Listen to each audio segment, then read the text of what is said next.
Welcome to the Note Investor Podcast. We'll guide you through the ups and downs of note investing and teach you all about the nitty-gritty details of the business that other people won't talk about. Your host, Dan Deppen, is a former aerospace engineer and product manager who transitioned away from cubicle life to full-time note investing in 2018.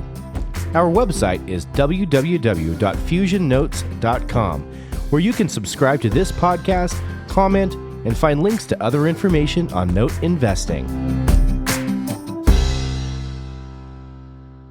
All right. Hi, everyone. Welcome to the Note Investor Podcast. I'm your host, Dan Deppen. And in today's episode, I'm going to be talking about goal setting for 2021. It's obviously a popular topic this time of year as we get into December.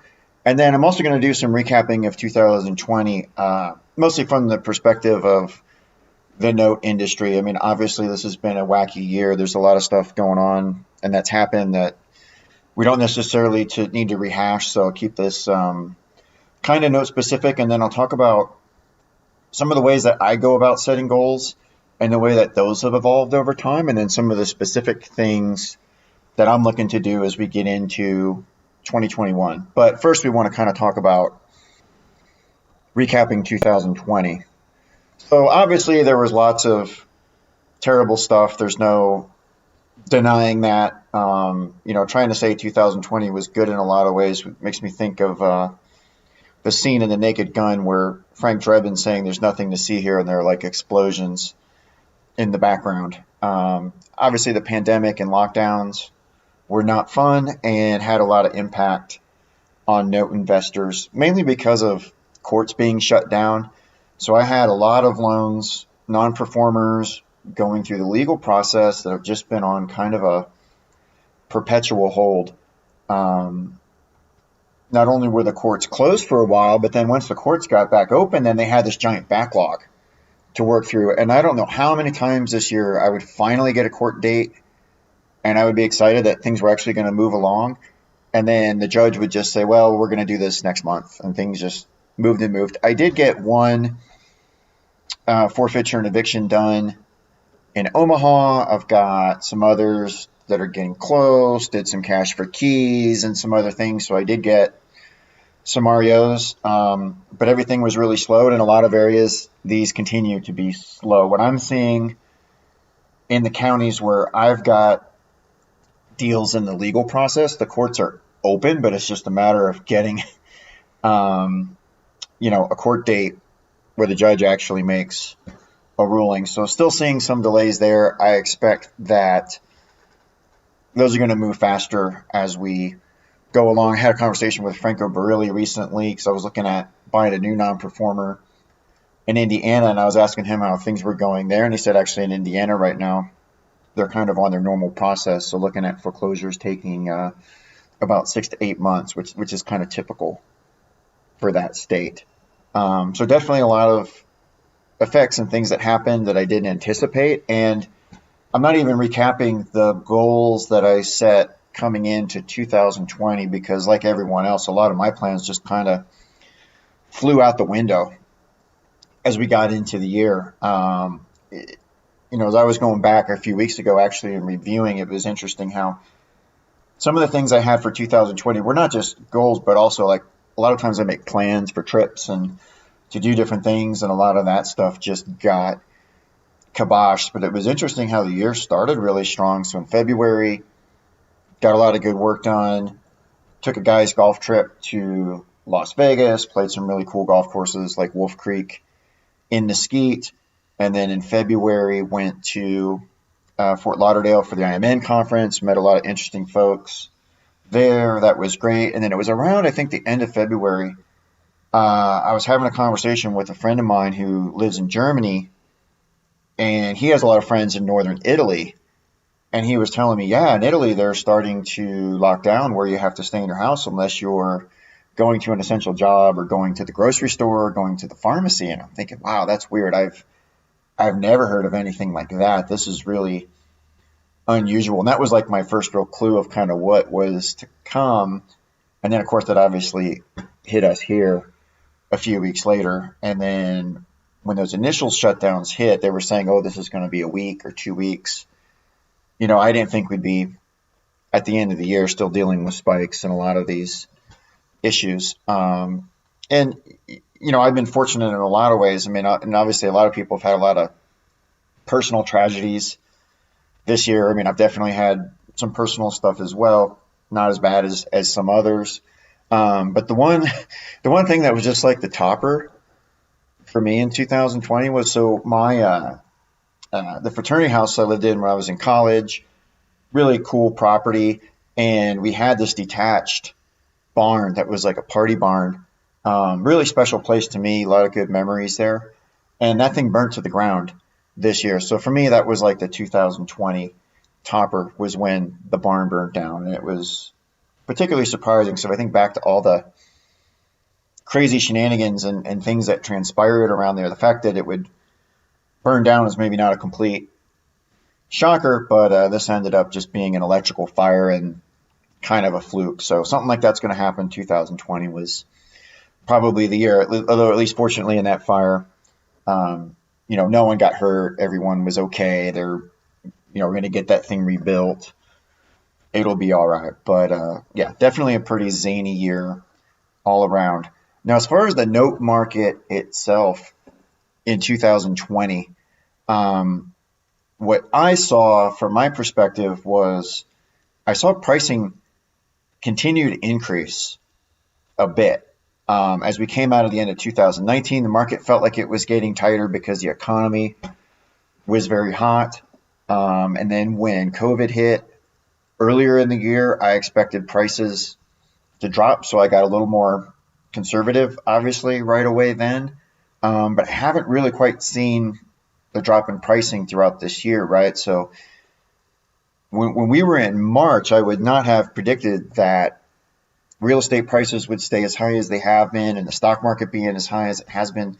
The whole economy, and I realize that those pricing don't reflect the underlying economy necessarily, but everything has been a lot more resilient this year given what happened than I would have anticipated.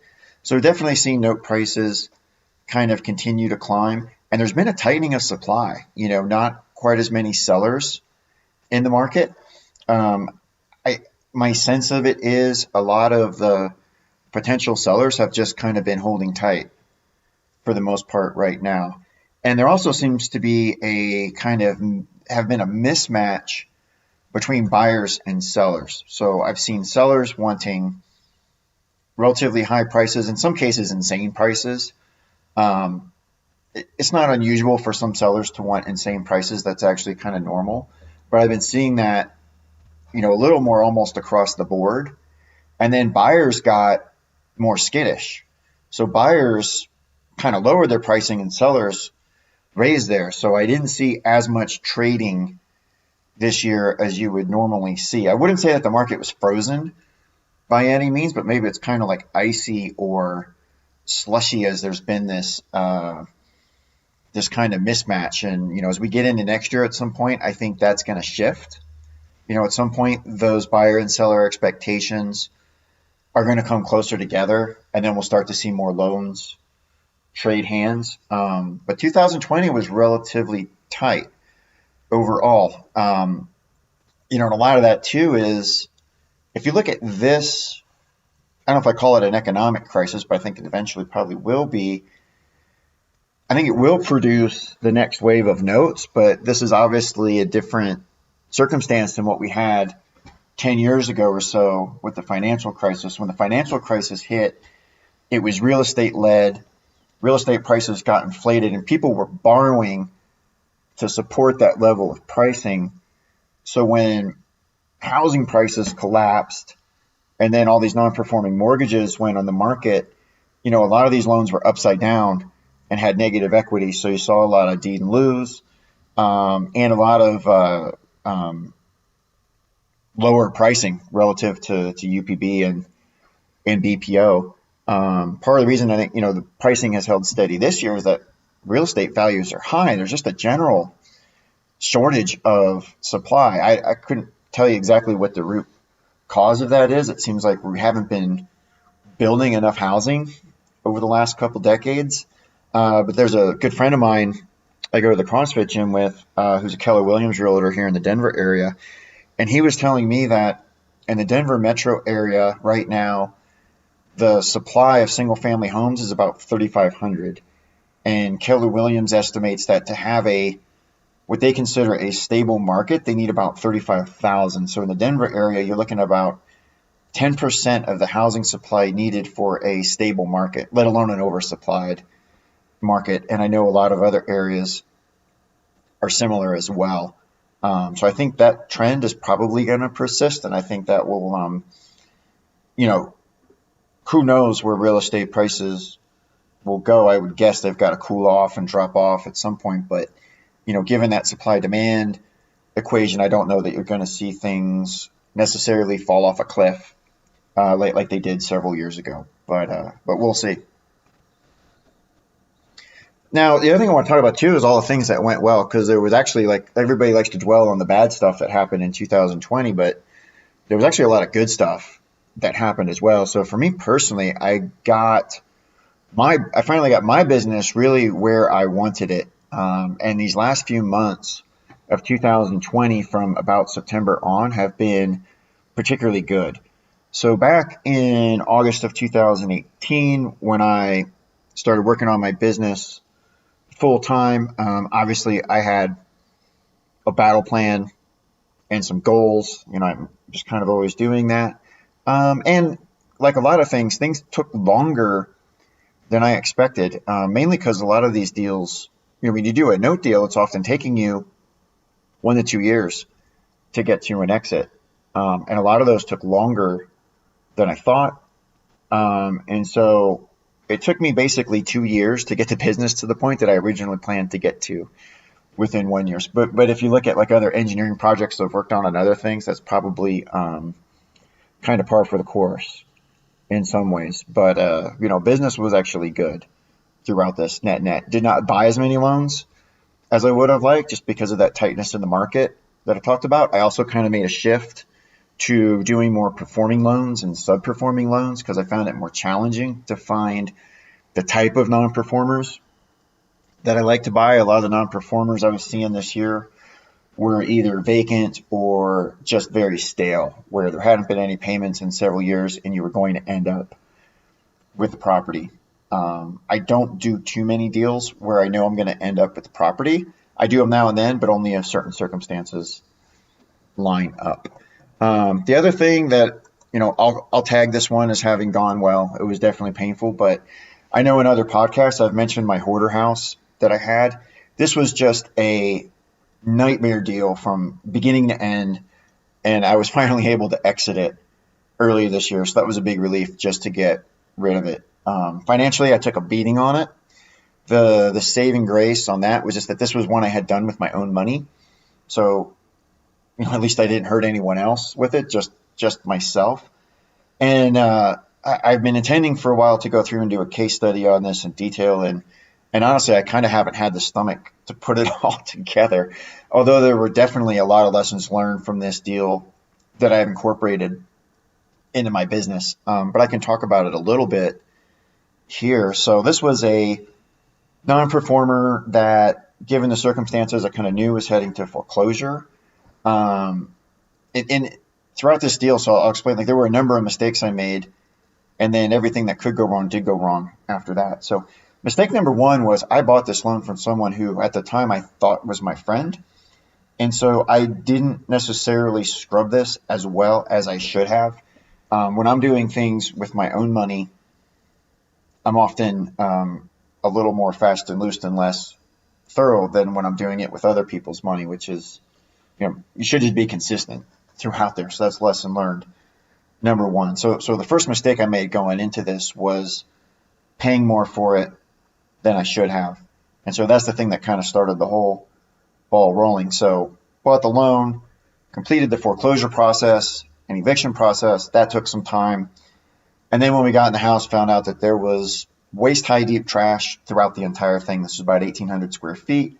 I had to get 4 40-yard dumpsters to get everything cleaned out. Did find some local folks from Craigslist who did a good job getting it cleaned out. So I originally had some clean out quotes of like $10,000 to $15,000. I ended up doing it for about $3,000. And I also got fortunate in that the bones of the house were okay. But the house itself was pretty wrecked, but the roof was okay. The main structure and everything, that was okay. So at that point, when I could sell it, I was going to take a pretty big beating if I sold it as is.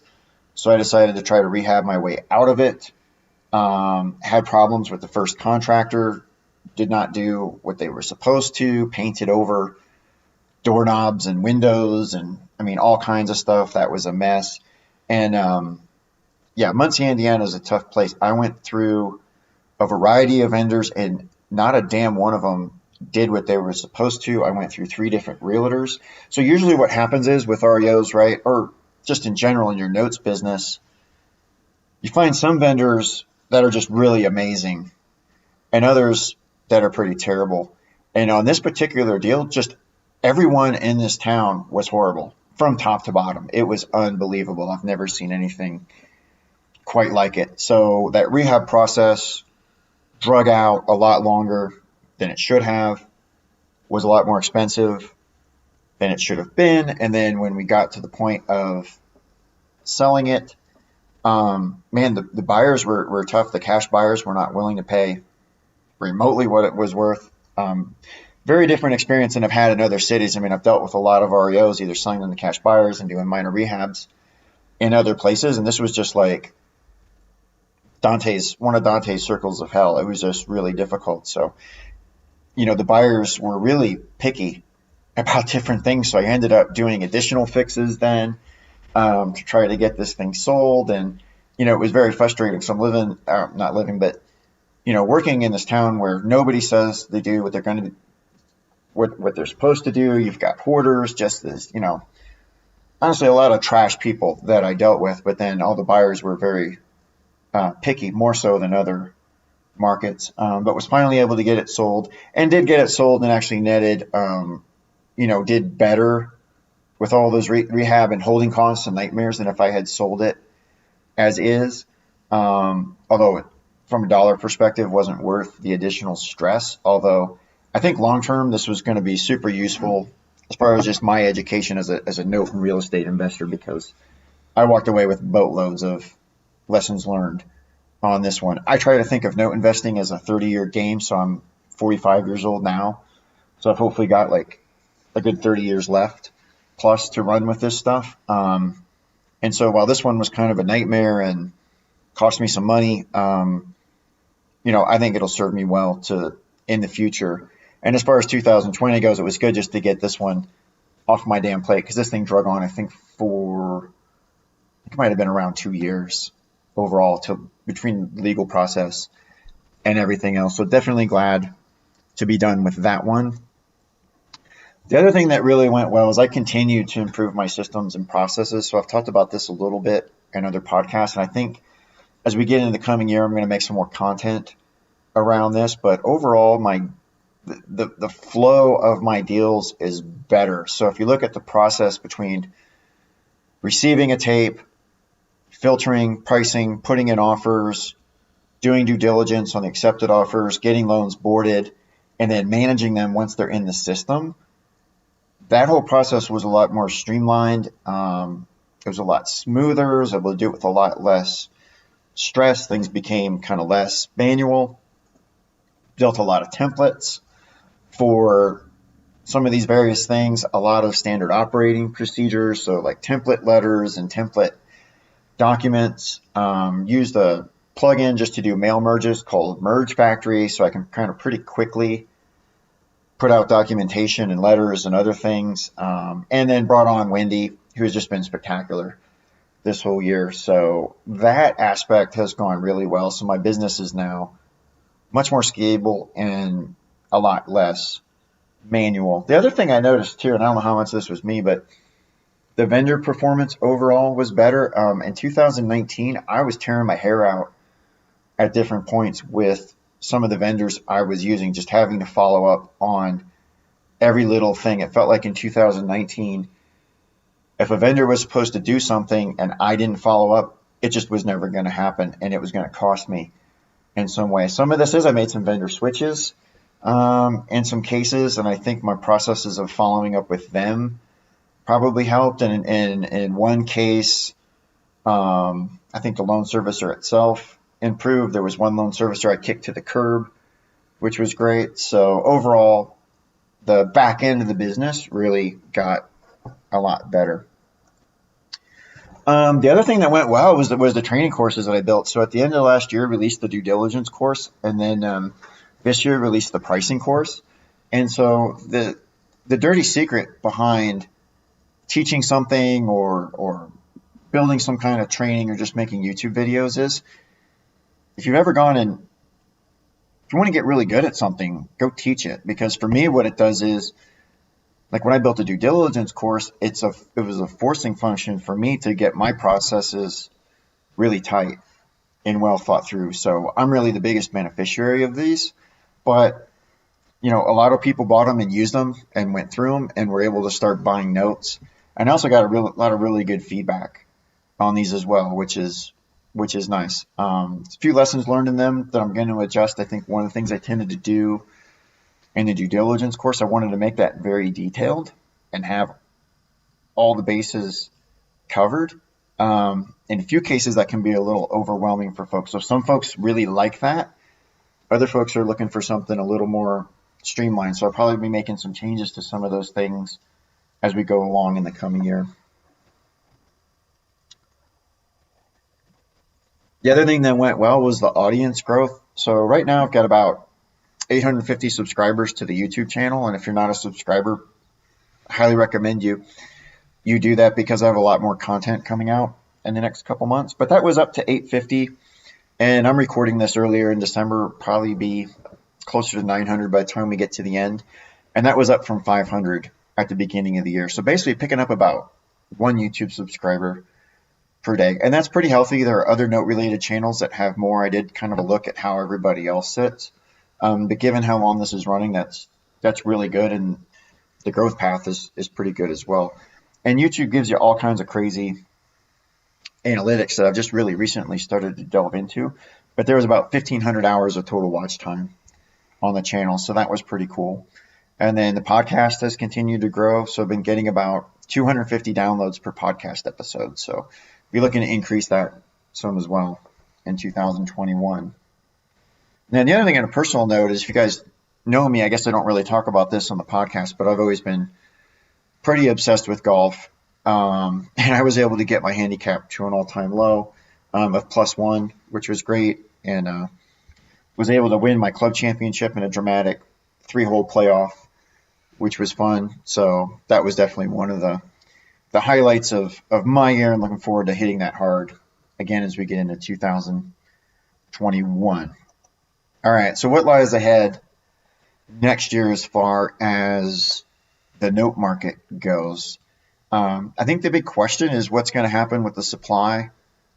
When's the next wave of notes going to show up? I think that with everything happening with COVID and the job losses, I mean, at some point that is going to create a wave of notes. I don't think it's going to be as big as the wave that we saw 10 years ago or so, but they are going to show up at some point. What I don't know is how long that's going to take to filter through the system. That could be relatively soon, especially if some of the holders of existing notes decide they want to exit some different things or pare down their portfolios. Some of the fresh delinquencies that need to flow from banks to larger hedge funds to smaller funds down to individuals, that may take more time. We'll have to see. I think we'll see some more of the economic chips fall as a result of all of this. I've been really just amazed at the resiliency of the economy, of individual businesses and individuals throughout this. With all of these shutdowns, I thought there would have been a lot more economic damage a lot faster. I think we're still going to see a lot of that. I think we'll just be delayed into next year. However, as I already kind of talked about, the housing supply is just super low right now. And I don't know how much that changes because the population kind of is what it is. And there's only so much housing out there. And I think one of the good things for buyers of loans on sub $100,000 houses or sub $150,000 houses, especially the contract, what I call the contract for deed type properties, these sub $100,000 properties in the Midwest and the Carolinas and Mississippi and some other places. The payments on those are about $300-400 a month. People need a place to live, and that's about as cheap as it gets. I mean, if you can find a mobile home, that can be a little cheaper, although there's a shortage of those as well. So a lot of times the borrower is not going to say, hey, I'm having financial distress, I'm going to walk away from this and go to a cheaper option, because the next cheapest option is like living under a bridge. And I think that's why in 2020, my borrowers hung in there a lot stronger than I would have expected. I mean, I not only had a lot of borrowers that I thought might fall off that didn't, but I had other ones that in some cases did $5,000, $6,000, $7,000 reinstatements to keep their home in the midst of all this. And, some of that is just the short supply of housing, the lack of alternatives. Rental rates are relatively high. Rental supplies are relatively low as well. I think one of the other things we've had happen is with the court shutdown, we haven't had as many sheriff's auctions, so there hasn't been as big of a supply of REOs. So you don't necessarily have as many people buying these REOs and fixing them up and turning them into rentals. And that's part of the reason, too, why when I did get a hold of REOs this year, they sold, generally pretty well. So I think, there's definitely going to be some interesting economic times, but I think in that lower end CFD type loans, I think those should do okay. I mean, they won't be without their challenges here and there, but I don't see them kind of falling off a cliff or anything. Now we talk about goal planning. So, for me, I've planned yearly goals every year since I think 1999 is when I really started doing it. And the process that I've used has just evolved a lot over the years. It started pretty rudimentary, and then I kind of evolved into getting really detailed and complex. And now these days I've kind of reeled it back the other direction. There are a lot of different frameworks people have out there that they use. So Jim Collins calls his BHAG, he talks about setting one big, hairy, audacious goal. The SMART framework by Jim Rohn is really popular. So SMART means specific, measurable, attainable, relevant, and timely. There's another one called OKR from John Durr, which is called Objectives and Key Results. And the idea is it's kind of more, I think that one, I've never used that one. I think that's geared a little more to for businesses tracking goals. And so, they just on a quarterly basis. And if you go online, there's probably 1,000 other ones. What I do these days is I've kind of built my own. I've got a Google Doc that I use, and every year I do it, I seem to kind of switch up my tactics a little bit. So, try to figure out what's best for you. If you haven't done this, I recommend you start, and I would just pick one of these other frameworks out there and roll with them for the first year, because I think it's really good to think through what you want to do for the year to make sure that you stay on track. Otherwise, it just becomes too easy to drift, and then a few months go by and you look back and you're like, what did I do? I didn't do anything. It's like I was busy, but nothing happened. Having those goals just really focuses you a lot and make sure you kind of stay on the right track. The other thing that I do with goals a lot is a lot of times they change, and 2020 was a good example of that, right? I mean, it's funny, usually throughout the year I'm kind of reviewing goals on a regular basis, and I think the middle 6 months of the year went by and I was like, oh wow, I haven't even looked back at them, because I was sort of in, like a lot of people, kind of felt like I was almost in reaction mode for a lot of 2020. And then around September, when I did go back and look at them, I'm like, well, this is out the window. That's out the window. That's out the window. That's not happening. That was kind of a tough one, but it is good to kind of review these on a regular basis as the year goes along and make adjustments. Sometimes I'll set things that are important to me at the beginning of the year, and just sort of things change and go, I'm not interested in that, but I'm really interested in this other thing. So, they're not written in stone. The real value of them is wrapping your head around what the hell it is you're trying to do with your life, right? So I think it's a very valuable exercise. So as far as what I'm looking at in 2021, obviously for my business, I want to get as many new deals as I can. But given some of the the uncertainty of the market and the state that I just talked about, I'm not putting things in terms of a certain number of notes or a certain value of notes or anything like that. Now, normally I like to be quantitative. I mean, generally it's a good thing to be quantitative in your goal planning, but on this one, I'm actually not for a few reasons. My plan on new deals in this coming year is to do kind of what I did throughout 2020, which is to be opportunistic and kind of take what the market gives me. So when the market gives me a good opportunity, snatch it up. But if the good deals aren't there and they don't make sense, then it's okay to back off a little bit as well. I'm kind of influenced by some of when I was in business school at CU Boulder, we used to do a lot of work with the local venture capitalists. And I remember, I think it was Brad Feld talking about investing VC money in .com startups in the late 90s. And some of the people in the class were asking him, what was going on in that area with this bubble? Like, how did this happen?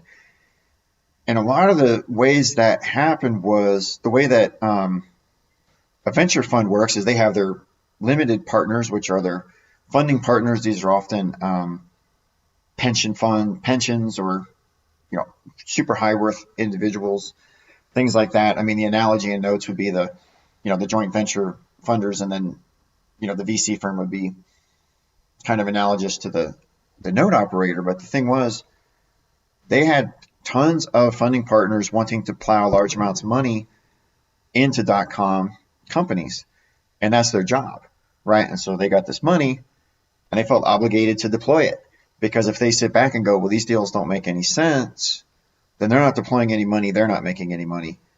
And so it kind of got driven sort of by the funding partners. Then you had these operators that felt obligated to deploy funds, one or come hell or high water. So what I don't want to do is get into a situation where I'm trying to do X number of deals and then the market doesn't present good opportunities to do that number of deals, and then you start doing things that are thin or sketchy or whatever, and that's how you get yourself in trouble.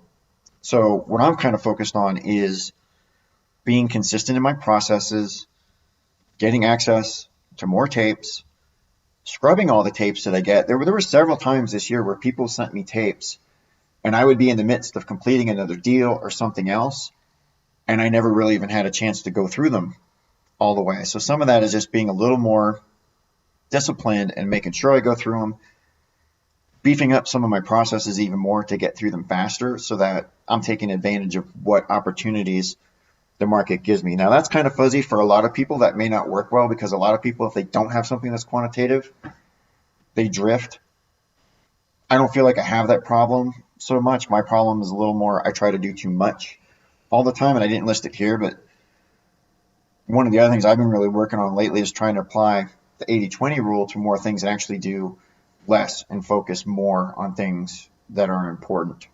So that's my deal making approach. And the other thing I mentioned, in 2020, my processes and systems got a lot better. I'm going to continue to refine those in 2021, because even though they're I think they're better than most now, I think they can get a lot better, and getting them better is what's going to enable me to scale. And so my process here, again, a little more qualitative than quantitative, but I want to make these processes a little better every week. Look at what I've been trying to do when I do something is, do I have to do this? Can it be automated? Can I hand this off to Wendy? If I hand this off to Wendy, is there some process or some automation I can build so that it takes less of her time? And I think if you do one or two of those little things every week, then your business can be a lot more scalable, less stressful, easier to run, a little bit tighter, a little bit faster. I liken it to, I call us using big muscles and fewer smaller muscles. So this year I started doing Brazilian Jiu-Jitsu, which is something I've been meaning to do for a long time. Couldn't do it the whole year because of the pandemic. But just the other week, the instructor was talking about how, you want to use big muscles against someone else's little muscles. So it's kind of like, has some similarities, maybe judo and some other things, where it's very technical. And if your techniques are good, you can throw bigger people around. Whereas if you're up against somebody who knows what they're doing and you're just trying to use, strength and horse things, you're going to get crushed. So I think of like using processes and automations and systems as using like big muscles, as opposed to the small muscles of sitting there thinking, okay, what do I need to do now? Doing things manually, things like that. So I'm trying to get out of that. And what I'm really doing, which I've been doing for a while now, is prepping for that next wave of notes. So I think that with COVID and everything, it is going to create the next wave of notes. They're not here yet. I don't know when they're going to show up. But the better I can get these systems, the better I'll be able to take advantage of the opportunities when they do show up, whether that's in 2021 or maybe 2022. Who knows? And then I talked about the YouTube content and subscribers. So right now around, I think, 800 to 900 subscribers. I want to take that up to 1,500. And then the total hours watched for 1,500, I want to take that up to 4,000. And when you get to that point, then YouTube lets you do some other things like put unique links inside the videos, and I'll be able to link some of my content together and do some other stuff. They will actually let you turn on monetization at that point if you get to there. I don't think I'm going to do that because it's not, even if you get to the threshold, they let you turn that on unless you have some massive thing. I don't think it really produces money anyways, and I don't want to annoy people with ads. But the way I plan to get to that is just continue to release a lot more content. So I released some videos on Note Investing 101 playlist. I'm going to have some more of those coming out. And I've got kind of a laundry list that I'm starting to put together of additional content for YouTube. So that's how I plan to grow that. And then the other thing I am working on, this is still taking shape and pretty early, but I am going to build a new training course. So some of the feedback I got is on the due diligence course. So I built the due diligence course because what I found from talking to a lot of note investors is a lot of them had done other training, in some cases like a lot of expensive training, but they weren't comfortable getting through the due diligence process. And that has been the biggest speed bump that stopped people from actually buying notes. So I created a training course last year to get people over that speed bump. And that worked really well. But where I've had a lot of conversations lately is people say, well, I'm new to notes. I don't know where to start. What do you recommend?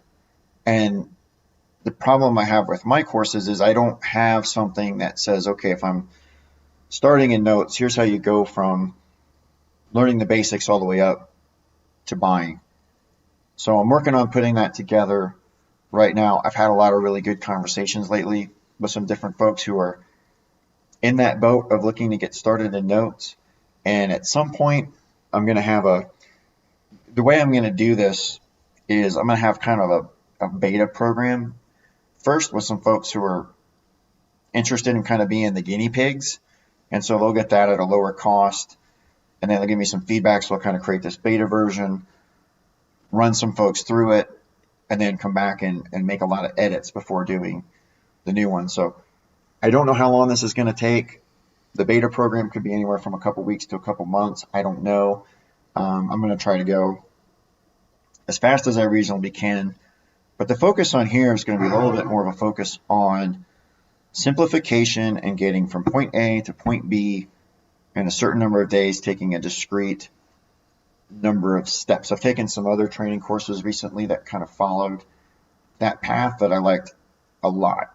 With the due diligence course, the idea there was to provide all the detail, which I did, but some people get overwhelmed with that. And a lot of folks, especially a lot of these folks who are doing, other forms of real estate investment for many years and are really hustlers and can figure things out, they don't necessarily want to spend hours and hours and hours going through video. They seem to want the step-by-step blueprint. How do I get from here? How do I get to there? And so that's what I'm working on right now. So if you have any ideas for that or any interest in maybe being part of the beta program, reach out, send me an email, or give me a phone call, and I can clue you in on some of that. But that'll be a pretty big effort this next year as well. And so then, the final question is, what are your goals for 2021? Hopefully this has helped give you some ideas for things to sit down and plan out as far as your note business. But I'm interested in knowing what you're thinking about and what you're planning to do as well. So go ahead and, please drop me an email with some of your thoughts on that. I'd like to get them. And I'm also happy to help be kind of an accountability partner and maybe follow up with you at different points during the year to see if things are on track. So that's goal setting for 2021. This will be the last podcast of the year. So I hope you guys have a great holiday season and come back in 2021 ready to hit things hard. Thanks.